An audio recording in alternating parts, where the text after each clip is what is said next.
안녕하십니까. 한자의 부수해설과 자원풀이. 오늘은 11회과 12회 물고기 세조 소금밭로 사슴녹 보리맥 삼마 누를황 기장서 거물흑 바느질할치 10자를 공부하도록 하겠습니다. 먼저 물고기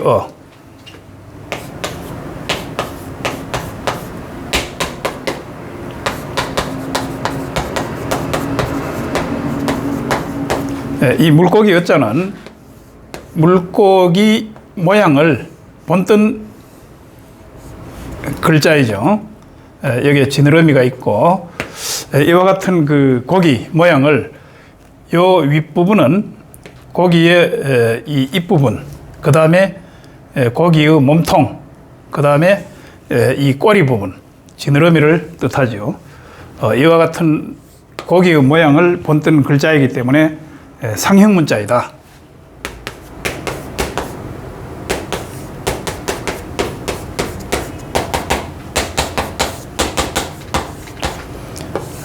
고기 모양 그대로 본떠서 만들었다, 이렇게 볼 수가 있고, 만약에 이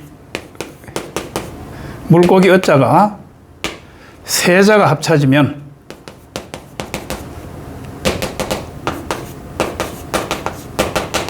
고울선 또는 드물선, 고울선 이렇게 되고, 그 다음에 이제 뭐 어망이라든지 이 고기 어자, 이 물고기 어자를 그 형태소로 해서 여러 가지 단어를 만들어 볼 수가 있겠죠.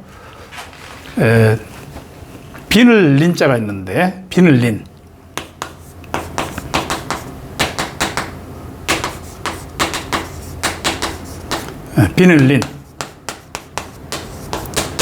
물고기 어자가 왼쪽으로 왔죠. 왼쪽 변으로 왔고, 만약에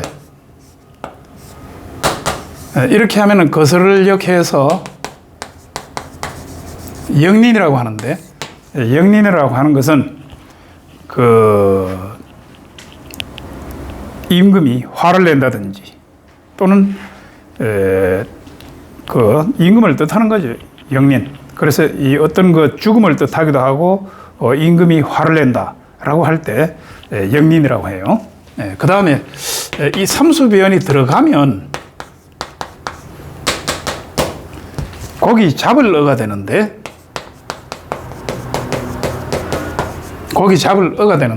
이때는 이 물고기 어자가 오른쪽으로 왔죠. 이런 경우가 극히 드물고, 대부분 이 물고기 어자는 어떤 그 이 글자가 있으면 대부분 이 변으로 간다. 대부분 변으로 간다. 이 물고기 부의 한자는 꽤 많은데 대부분 왼쪽으로 간다.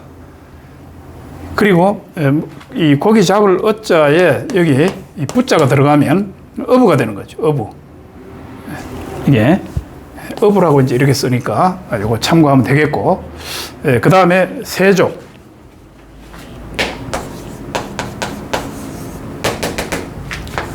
세조자 역시 새 모양을 본뜬 글자이다. 새가 이렇게 생겼죠. 앞에서도 공부를 했지만 꽁지가 긴 새,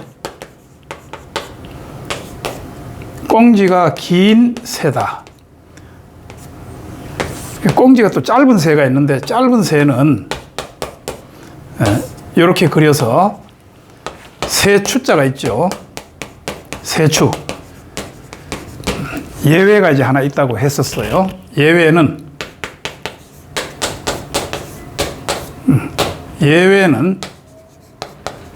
뭐가 있냐? 공작새가 있다. 공작.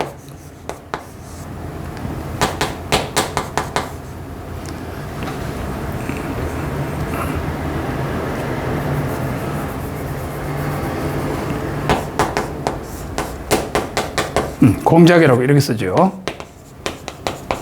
공작새는 이 꽁지가 좀 길고 그렇지만은 여기에 새 주자가 들어간다. 이런 경우 이게 이제 하나의 예외가 되고, 그 외에는 이 새 조자는 이 물고기 어자와 달리 어떤 글자의 모양이 있으면 대부분 오른쪽으로 간다.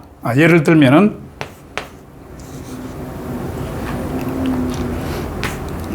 비둘기구, 뭐 이렇게 해도 되고, 또는 이렇게 되는 거죠. 비둘기구자가 이렇게 되고, 어떤 글자에서 오른쪽 방으로 대부분 간다. 그러나 이제 오리 부자 같은 경우는 또 위로 가는 경우도 들어 있죠. 오리부. 여기 안석교자가 있는데 이것은 이제 오리 부자인데, 이것은 어떤 글자의 윗부분으로 갔다. 이런 글자는 이제 들어 있는 것이고, 대부분 이런 형태로 된다는 걸 우리가 이해를 하고 있으면 공부하는 데 도움이 많이 되죠. 그 다음에 소금밭로.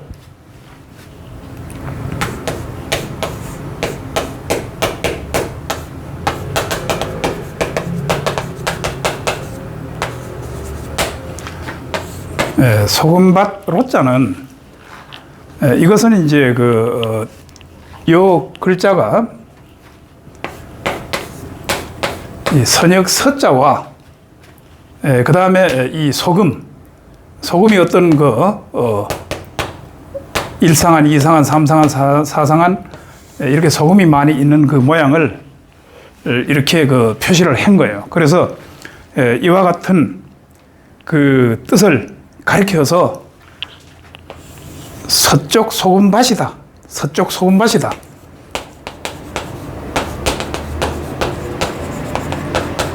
이 모양이 여기 밭전자의 형태죠. 그렇기 때문에 소금을 이렇게 천일염 같은 경우에 말릴 때 어떤 밭 모양, 물론 뭐 거긴 물이지만은 그런 형태를 뜻하는 거예요. 그래서 서쪽 소금밭이라고 하는 그런 뜻이 있기 때문에 그 뜻을 가리켜서 이것을 지사문자라고 한다.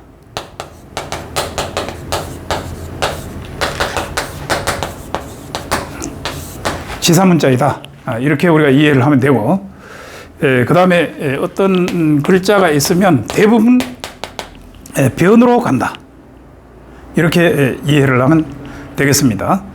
그리고 소금에는 천일염이 있고, 이 바닷물을 이렇게 증발을 시켜서 만드는 소금. 그 다음에 이제 암염이라고 있는데, 바위암, 땅 속에서 캐는 소금이 있어요. 그 다음에 이제 인공 소금이 또 있지. 이렇게 짜게 만들면 되는 거니까. 그런 여러 가지 소금이 있는데, 한자로는 이 소금 염자를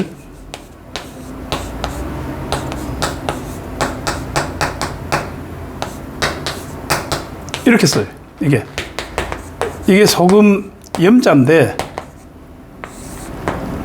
요 소금 염자는 한 번 사람이 어떻게 이렇게 손을 봐서 인공을 가한 소금이다. 이런 뜻을 가지고 있어요. 그런 뜻을 가지고 있다. 이렇게 이해를 하면 되고, 또 이 소금밭로 부에 한자는 그렇게 많지를 않죠. 그 다음에 사슴록.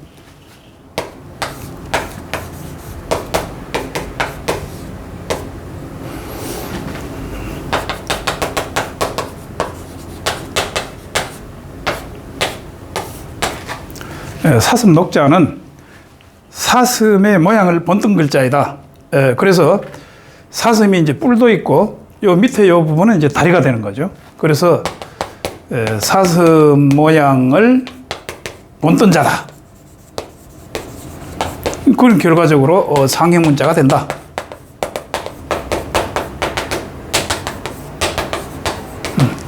이렇게 우리가 이해를 하고 보면 한자를 익히는데 바로 이제 좁혀서 들어갈 수 있는 것이죠.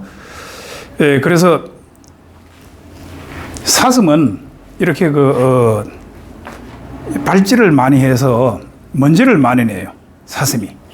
예, 그래서 그 티끌 진짜라고 하는 것이 있는데 이 사슴 녹자를 세자를 쓰면은 이게 티끌 진짜예요, 사실은.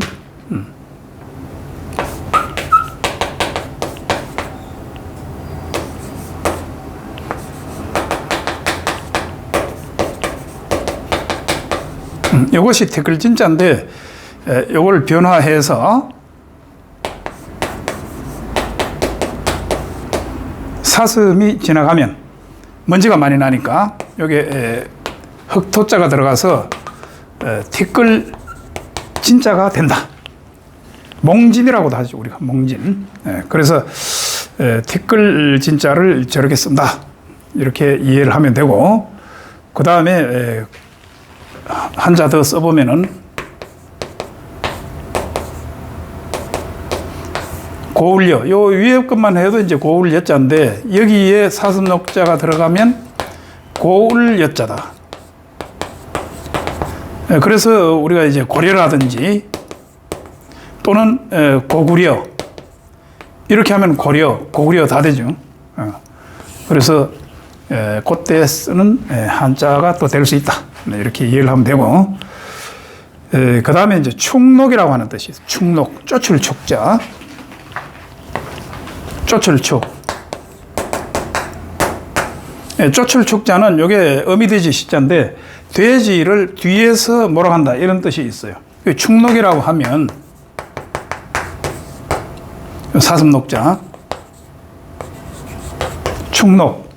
축록이라고 하면 이제 사슴을 쫓는다, 이런 것이지만은 글자 그대로 하면은 임금을 통상 임금을 상징하기 때문에 임금의 자리를 쫓는 것, 그것을 축록이라고도 해요. 그 다음에 보리맥.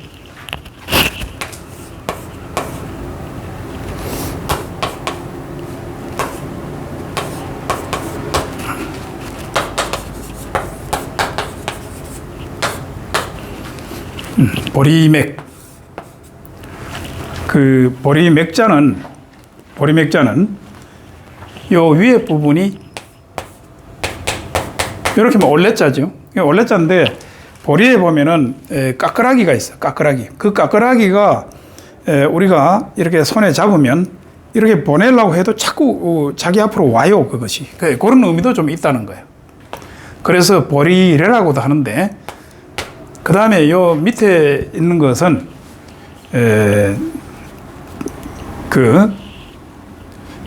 뒤저옳지. 요거 뒤저올치자죠. 요거는 올레자고 요거는 뒤에 온다.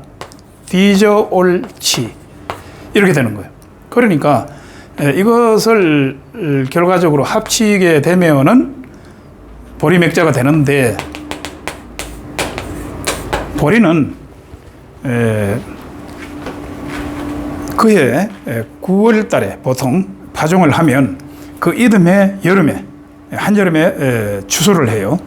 그러니까 그 추수하는 씨앗을 뿌려서 파종해서 추수하는 그 기간이 굉장히 길다고 해서 이게 뒤에 온다, 이런 의미를 가지고 있어요. 그래서 이것이 이 보리맥자이다. 따라서 이 보리맥자는 이와 같은 뜻을 더하게 해서 만든 글자이니까 회의문자이다.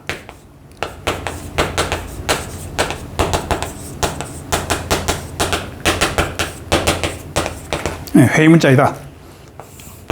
보리맥. 이 정도로 우리가 이해를 하면 되고, 이것을 가지고 뭐 여러 가지를 또 음식을 만드니까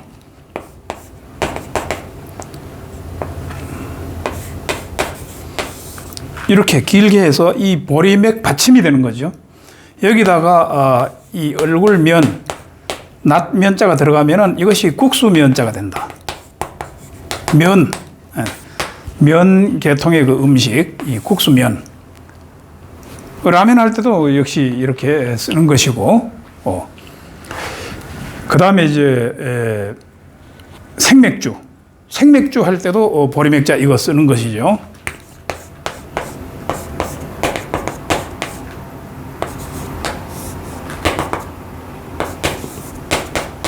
이렇게 하면 이제 생맥주가 되는 거니까. 이렇게. 그 다음에 삼마.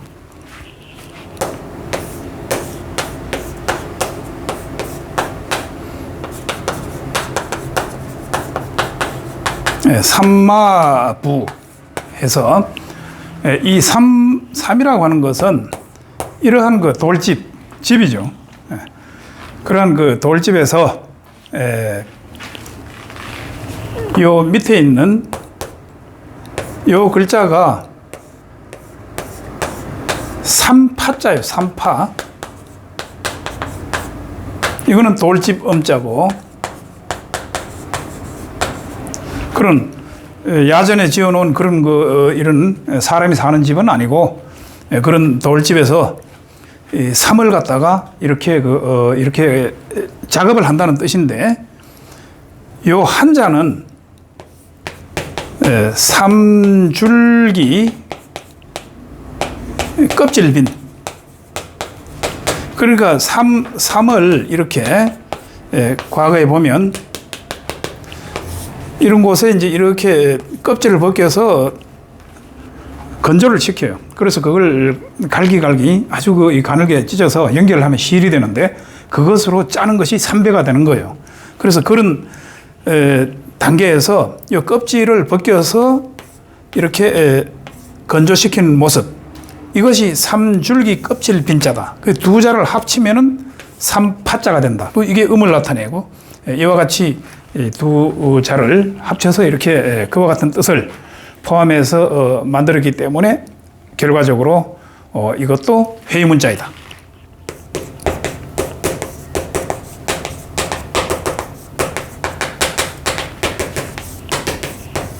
회의문자이다.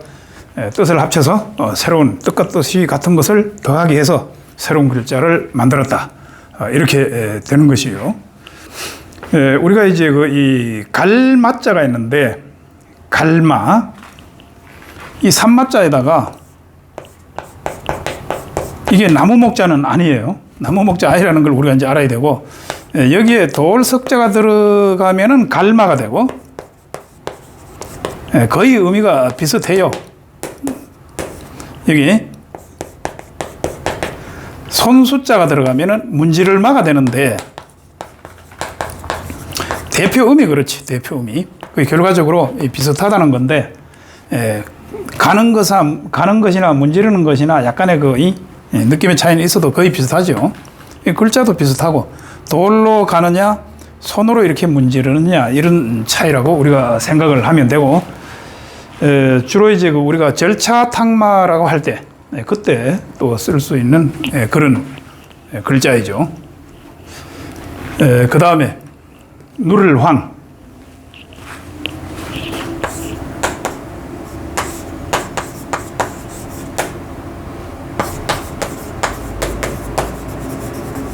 이 누를황자는 이렇게도 쓰고,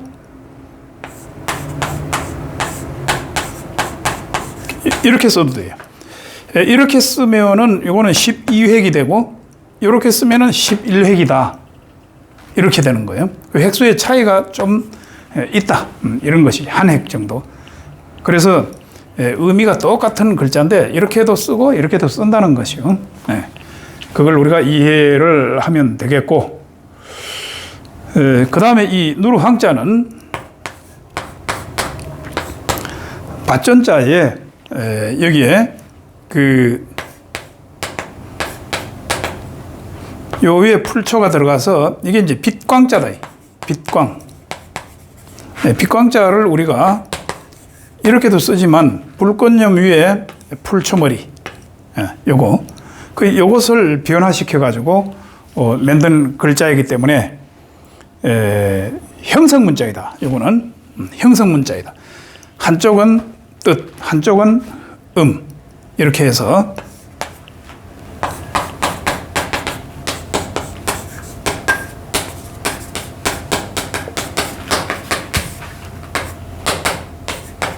형성 문자이다. 이렇게 이해를 하면 되고, 이 황색이라고 하는 것은 오색 중에 하나죠. 네. 오색지 주황색이다. 오색의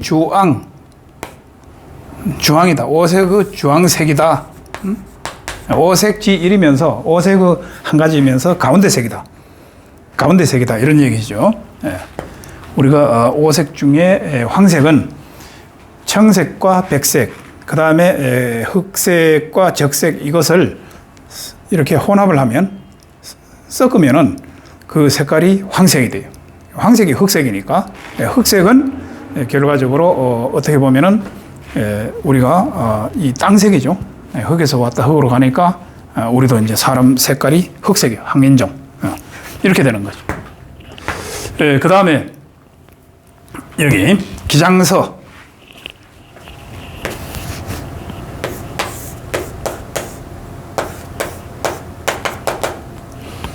요 기장서자는 기장서부. 기장서자는 이게 이제 이삭곡식 화자인데 여기에다가 요 밑에 있는 부분 이것이 뜰탄자인데 요 글자는 요게 이제 물이기 때문에 비우자의 변형이다. 이렇게 되어 있어요. 비우자의 변형이다. 그러니까 이것은 이제 곡식 화자니까 벼화, 곡식화. 여기 이삭을 뜻하니까 그런 어떤 그 이삭 곡식에다가 물을 부어서 술을 주로 만든다. 그렇기 때문에 기장은 찰기도 많지만 약간 그 검은 색깔을 가지고 있으면서 이런 것을 기장이라고 하는데 이와 같은 뜻을 모아서 만들었기 때문에 회의문자이다.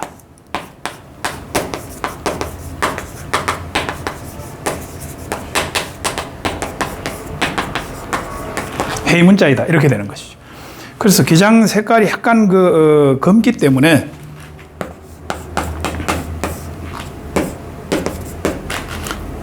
여기다가 이렇게 하면 검을 여자가 돼. 검을 여. 저 위에서 내려다 보면은 백성의 머리가 검다 해서 여민이라고 하지. 여민하게 되면은 일반 백성을 여민이라고 해요. 여민. 과거에 그렇게 많이 사용을 했었어요. 그 다음에 이제 완전히 캄캄하지는 않고 이제 동쪽에 해가 뜨려고 먼 데 있으면 아침에 조금 밝아오죠. 그걸 여명이라고 하잖아요. 여명. 여기에 민자 대신에 이 밝을 명자가 들어가면 여명이 된다. 이런 거예요. 이런 식으로 우리가 한자를 익혀 나가면은 된다. 그 다음에 이제 물론 뭐 기장은 오곡 중에 하나다.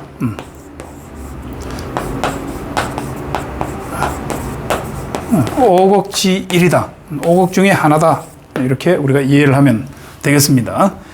그 다음에 이제 거물흑.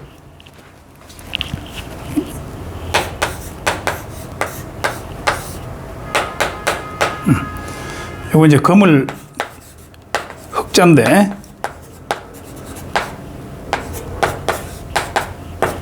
거물흑. 그 요 거물 흑자는 요 위에 있는 부분, 요것은 이 창문 창자의 변형이에요.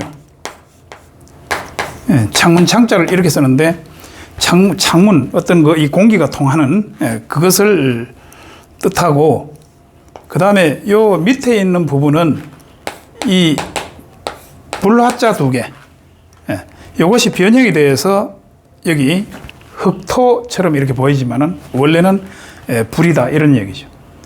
그래서 불을 떼면은 창문으로 불꽃이 나온다, 이런 의미를 가지고 있어요. 그래서 불꽃이 나오면 저절로 거기가 검게 되거든. 보통 우리가 이제 밖에 화재 사고가 있고 난 뒤에 보면은 거기가 검게 이렇게 거울려 있어요. 그것을 여기서 그대로 나타내 주는 글자가 금을 흑자이다.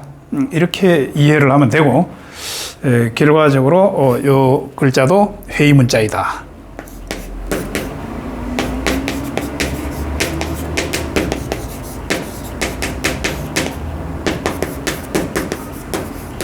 회의문자이다. 이렇게 이해를 하면 되죠.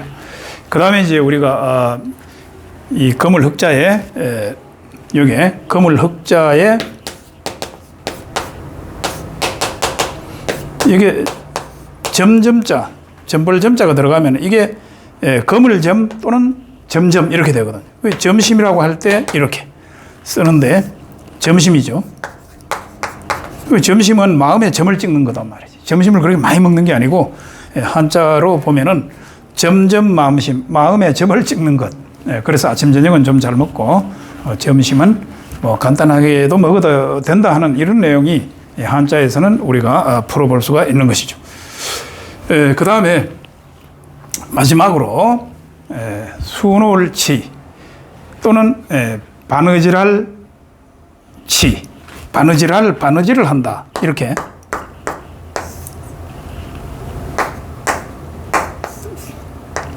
쓰는 순서를 좀 잘 지켜야 되는데 12획이죠. 12획이고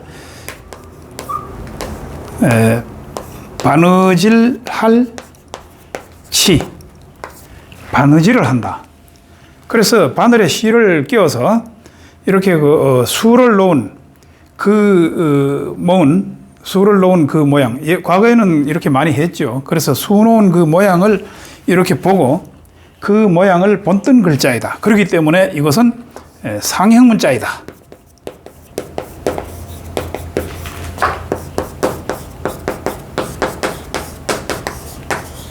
상형문자가 있는데 대표적으로 이 글자 그렇게 많지 않아 이 해당 부에는요.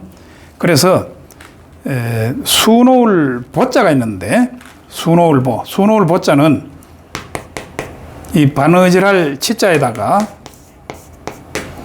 클 보자가 들어가면 이게 수놓을 보가 돼요. 수놓을 보. 그 다음에 또 수놓을 불자가 있는데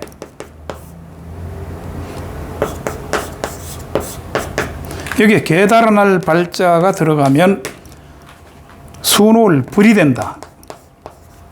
그래서 이걸 보불이라고 하는데 이 보라고 하는 것은 색깔을 넣어서 주로 이제 이 보는 이제 어떤 색이냐 하면은 검은색하고 흰색으로 해서 이것을 도끼 모양이에요. 보는 여기 법을 해서 보는 이러한 이 어떤 그 임금의 옷에 도끼 모양을 그려놓고 그 다음에 이 불은 이와 같이 몸기자처럼 생긴 것 이렇게 생겼죠. 구분하기 힘들죠. 이런 그 무늬를 놓는 것을 얘기하는데 결과적으로 보불이라고 하는 것이 이것은 도끼는 뭘 뜻하느냐? 임금은 그 이 옷 어깨라든지 이런 무늬가 있죠. 거기 보면 도끼는 판단력을 뜻하고 그 다음에 이 불 이것은 몸기자 형태로 된 거 이것은 분별 이렇게 분별을 잘해야 된다. 그런 의미가 여기에 포함되어 있다고 하죠. 그리고 서양에서는 또 보불 전쟁도 있었고 이렇게 해서 한자를 오늘은 부수 11획과 12획 10자를 한번 알아봤고 다음 시간에는 13획부터 17획까지 마지막으로 부수 공부를 하도록 하겠습니다.